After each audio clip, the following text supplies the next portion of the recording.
Hi, my name is Emily Sturgill, and I'm making this video today to talk about one of my recent new releases on paperback. It's called A Mandala That Happened on the Way to a Car Crash and Other Stories by Emily H. Sturgill.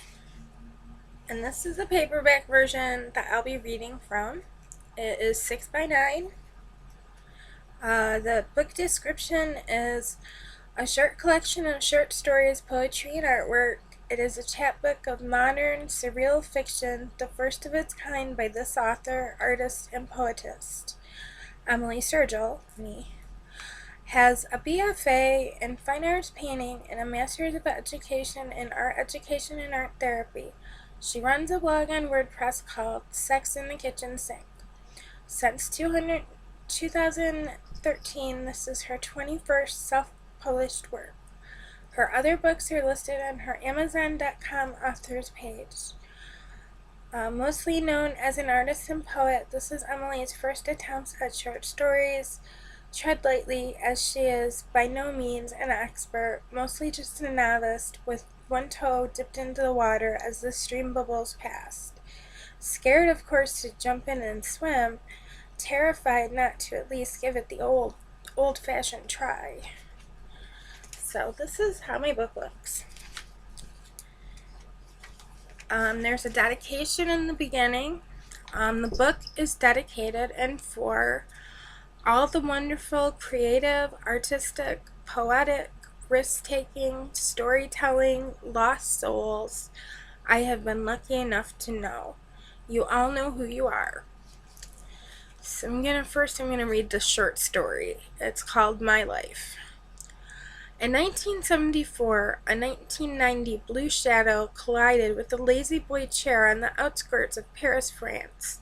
I was born that evening during a clearance sale at Lane Bryant.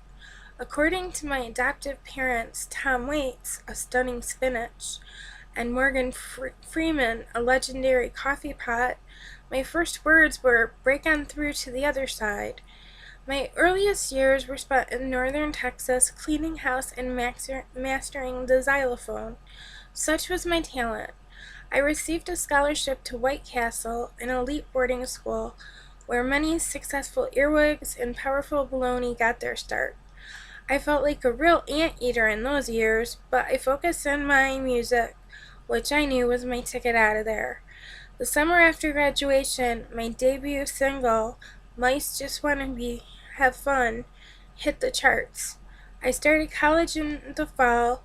Macaroni and Cheese College was a community college that Mozart had attended. I rode my woolly mammoth 10-speed jackhammer there twice a week. I majored in music and minored in toenail clippings. Just then, an illustrious carnival came to town. I met a sword-swallowing sea turtle, and we fell hopelessly into lust. He convinced me to drop out of school and become Fantasia, the bearded lady. 3 weeks later, I found him in a threesome with a hippo in a gorgeous microwave, who had legs that never stopped. Our affair became entangled in jealousy. I became depressed. I got laid off. My music was my salvation. It was part hip-hop, part folk, and bitter feminism. I gained power and respect. Xylophones were bought in fistfuls nationwide. My coffee pot and spinach were proud. I'm in a nursing home now, and residents love the beard.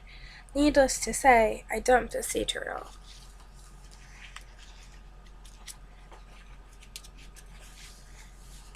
Okay, this is a different short story. Let me read a poem first, actually. There's some poems in here, too. Okay, so this poem is called Surface Merging. Take a deep breath inwards and hold it for as long as you can as you dive off the deep end of a brilliant blueness, a space of water which unites the sky into shimmering brilliance. As you hit the surface, it's hard like diamonds. The way they say you cannot scratch a true diamond, your head rises first after the plunge and you smack the surface again and again, but you're only one small fish in the biggest pond I've ever yet to believe I've ever yet found myself to believe in. Splash away the remnants. Splash away the droplets of pure water, the droplets of dreams, which may in fact be as hard to scratch as diamonds, underneath where the bluest sky and brilliant space of blue water unite as one, and all alone you rise to the surface. Okay, and then the last thing I'm going to read is just that other short story really fast. There's illustrations in here too. They're actual oil paintings I did as an undergrad. All the art is by me, all the writing. The portrait. His penis was limp. Mortabella stared at the model. He had a flaccid belly covered with stubby, short bristles like a pig. His teeth were brown, unbrushed, and some had jagged edges. His hair was chopped and molded into a style popular in the 1980s. It was 2005. There were 20 other students dissecting his image with sharp scissors of their eyes. Morbella's teacher's voice rang out like a bell. "Study the figure, capture the contours in the light," he said. Her paintbrush harshly sliced into the canvas as she painted an outline in cadmium red. It was the color of lead and wine. Slowly her arm flowed, becoming one with the brush. She added colors and earth tones to her palette. How cruel the hard edges and lines looked, she thought. After class she went home. Her boyfriend Todd greeted her at the door. He was shirtless. Morbella stared at his chest. It gleamed with sweat and it was chiseled like stone. She unzipped his pants and grabbed the erect snake within. Todd grabbed her red dress roughly, pulling it over her head in one cheap moment. They wrestled on the floor, entangled and grasping. Then they fucked so hard, she cried. Quickly he left. The sex had been cheap. She stared at the mess on the floor, broken beer bottles and dirty clothes. It was a broken still life. Morbidelli wanted to create something real between them, something like falling in love. Todd was a trucker, and she met him at some dive. He was perfect and beautiful, she thought, when they met. He called her his bitch. He left his dirty clothes over. He drank her beer. She wondered about cliches and Hallmark greeting cards. Was beauty important on the outside or on the inside? She thought about the model. She supposed he had a wife and kids even. She wondered how it would feel to have warm, fuzzy arms around her. He was ugly, but perhaps kind.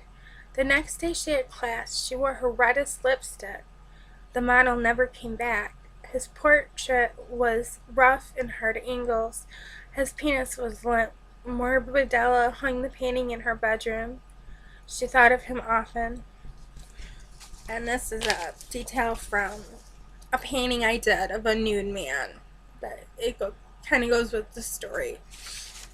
So anyways, this book, you can get it off creativespace.com or you can get it from Amazon.com, and it's roughly 53 pages.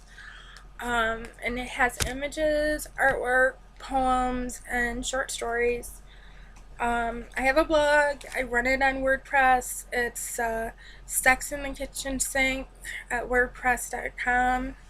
I don't know the exact link. I also have an author's page on Amazon where you can look at my other 21 titles. There's a book I published right after this one, so I published 22 now. That book I'm going to make a video about next. So if you want to check it out, it's about poetry concerning chronic pain conditions, in particular endometriosis, which I have been dealing with for 5 years now. Some women, they deal with it their entire life, but I was only diagnosed 5 years ago. It's very painful. It only affects 1 in 10 women, but that's a different video. I'm sorry. Okay, but thank you for paying any interest to this. go check it out. It's available in Kindle. It's available as paperback. It's pretty affordably priced. Okay, thanks. Bye.